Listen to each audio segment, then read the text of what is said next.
kulanti wacan daawadayaal ku soo dhawaada qodobada wararka aad ku daawan doontaan codka shacabka TV. Dowladda Soomaaliya oo jawaab ka bixisay warar sheegayay inay bedeshay qaranadii difaaciyay dacwadda badda Soomaaliya. kumanaan qoys oo ka barakacay gobolka Hiiraan kadib fatahaado uu sameeyay webiga Shabeelle iyo dowladda Soomaaliya oo ku baaqday in loo gurmado dadka ay saameysay fatahaadahaasi. maamulka gobolka Banaadir oo albaabada iskugu dhuftay xarun ku taallay magaalada Muqdisho xabsigana dhigay dadkii iska lahaa xaruntaasi.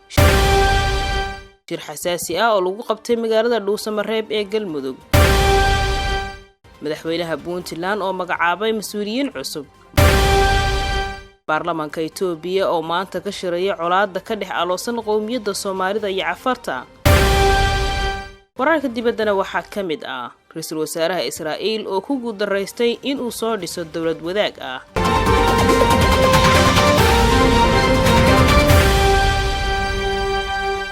intaasi waxay ahaayeen qodobada wararkeena kuwooda ugu doorka roon. haatan ku soo dhawaada warkii oo dhan.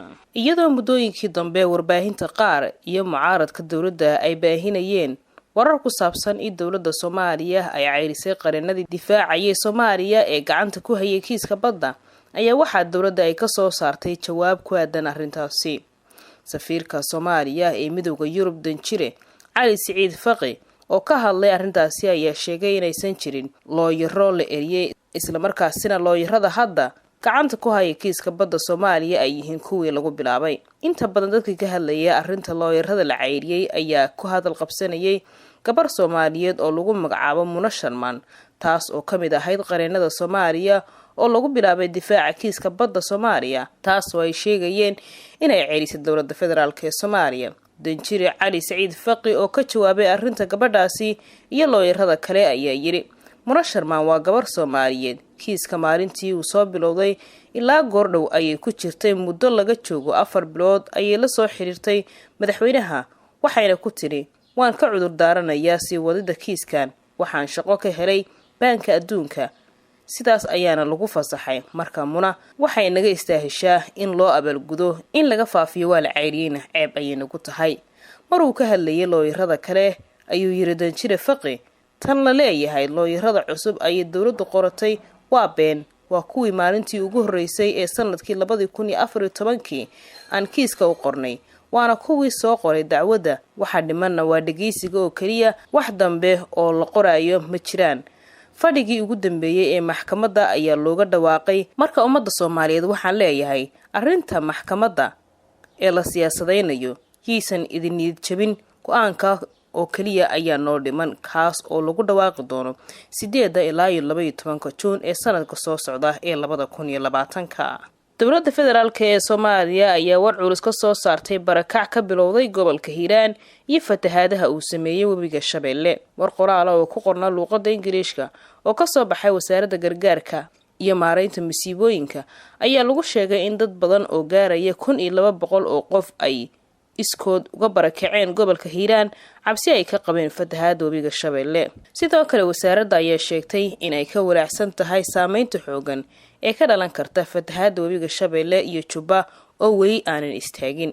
ugu dambeyn wasaaradda gargaarka ayaa ugu baaqday hay'adaha samafalka inay si degdeg ah ugu jawaabaan dhibaatooyinka ka jira gobolka Hiiraan ee bartamaha Soomaaliya.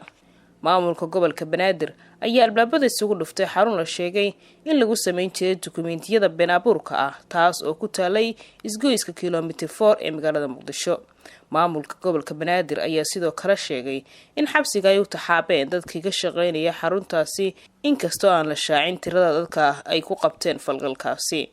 gudoomiye ku-xigeenka maamulka iyo maaliyadda gobolka Banaadir Ibraahim Cumar Mahadalle oo goobta tagay ayaa sheegay in xaruntaasi lagu sameyn jiray dukumeentiyada been abuurka ah sida warqadda dhalashada iyo sugnaanta ee laga bixiyo xarunta gobolka Banaadir. isagoo goobta kula hadlay warbaahinta ayuu sheegay inay jiraan xarumo kale oo suuq madow ku shaqeeya, balse uu maamulka gobolku dabagal ku sameyn doono cidii lagu qabtana sharciga la horgeyn doono.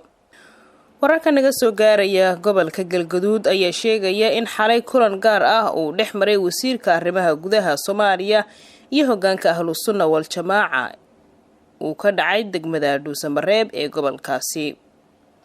kulanka oo ahaa mid xasaasi ah ayaa waxaa inta badan diiradda lagu saarayay madmadowga siyaasadeed ee u dhexeeya labada dhinac, gaar ahaan guddiga farsamada Galmudug oo dooda weyn dhaliyay.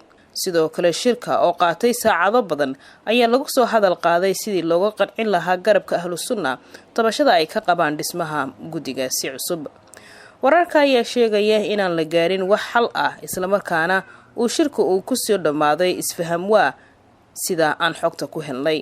dhinaca kale, warar hoose oo soo baxaya ayaa sheegaya in laga yaabo in saacadaha soo socda Dhuusamareeb uu dib ugu laabto ra'iisul wasaaraha dalka Mudane Xasan Cali Khayre si ugu yaraan ahlu suna loo qanciyo, kadibna loo sii gudagali lahaa wajiga labaad ee dhismaha Galmudug. xaaladda Galmudug oo muddo dheer isjiid ku jirtay ayaa waxaa loo qorsheynayaa in isbedel maamul iyo doorasho ay ka dhacdo si loo dhiso Galmudug oo loo dhan yahay. madaxweynaha maamulka Puntland Siciid Cabdulaahi Deni ayaa xeer madaxweyne ku magacaabay agaasimaha guud ee wasaaradda iyo hay'adaha madaxa bannaan, waxaana warqad ka soo baxday xafiiska madaxweynaha ay u qornayd sida tan. madaxweynaha dowlad goboleedka Puntland markuu arkay dastuurka Puntland, markuu tixgeliyay baahida loo qabo tayeynta hay'adaha maamulka, markuu tixgeliyay aqoontooda iyo waayo-aragnimadooda shaqo, wuxuu xeeriyay 1. waxaa Axmed Cabdalle Maxamed loo magacaabay agaasimaha guud ee wasaaradda xanaanada xoolaha. 2. waxaa Cabdirasaaq Jaamac Aadan loo magacaabay agaasimaha guud ee wasaaradda kalluumaysiga iyo kheyraadka badda.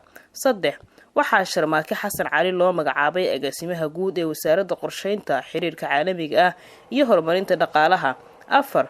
waxaa Maxamed Ciise Cismaan loo magacaabay agaasimaha guud ee wasaaradda warfaafinta, isgaarsiinta iyo dalxiiska. 5. waxaa Injineer Cabdulqaadir Cali Xirsi loo magacaabay agaasimaha guud ee hay'adda wadooyinka Puntland. xeerkani wuxuu dhaqan galayaa markuu madaxweynuhu saxiixo, wuuna saxiixay. weli waxaad la socotaan wararka codka shacabka TV. ra'iisul wasaaraha dalka Ethiopia Abiy Ahmed ayaa maanta lagu wadaa inuu hortago baarlamaanka dalkaasi oo kulan ku yeelanaya magaalada Addis Ababa ee caasimadda dalkaasi. Abiy Ahmed ayaana lagu wadaa inuu baarlamaanka khudbad u jeediyo, isaga oo ka jawaabi doona su'aalaha xildhibaanadaasi ay weydiin doonaan. khudbadda uu jeedinayo Abiy Ahmed ayaa la sheegay inuu uga hadli doono xaaladda kacsan ee u dhaxaysa qowmiyadaha Soomaalida iyo Cafarta oo maalmihii dambe dagaal dad badan ay ku dhinteen uu dhex maray. inkastoo maalmo ka hor la isku keenay mas'uuliyiinta kala hogaaminaysa maamulada qowmiyadaha Cafarta iyo Soomaalida Ethiopia, isla markaasina shirka la isugu keenay uu ka soo baxay qodobo dhowra. ugu dambeyntiina ra'iisul wasaaraha Israa'iil Benjamin Netanyahu ayaa ku guuldareystay inuu soo dhiso dowlad wadaag ah kadib markii xisbigiisa uu waday doorashadii ugu dambeysay inuu helo aqlabiyadda baarlamaanka dalkaasi. Netanyahu oo Israa'iil xukumayay 10 sano ee la soo dhaafay ayaa awood u yeelan waayay inuu soo dhiso dowlad wadaag ah kadib markii ay guuldareysteen wada hadal uu kula jiray xisbiga ugu kuraasta badan ee Blue and White ka loogu yeedho. hogaamiyaha xisbigaasi ahna taliyihii hore ee militariga Penny Canthis ayaana dhowr jeer ku gacan sayray codsi kaga yimid ra'iisul wasaare Netanyahu.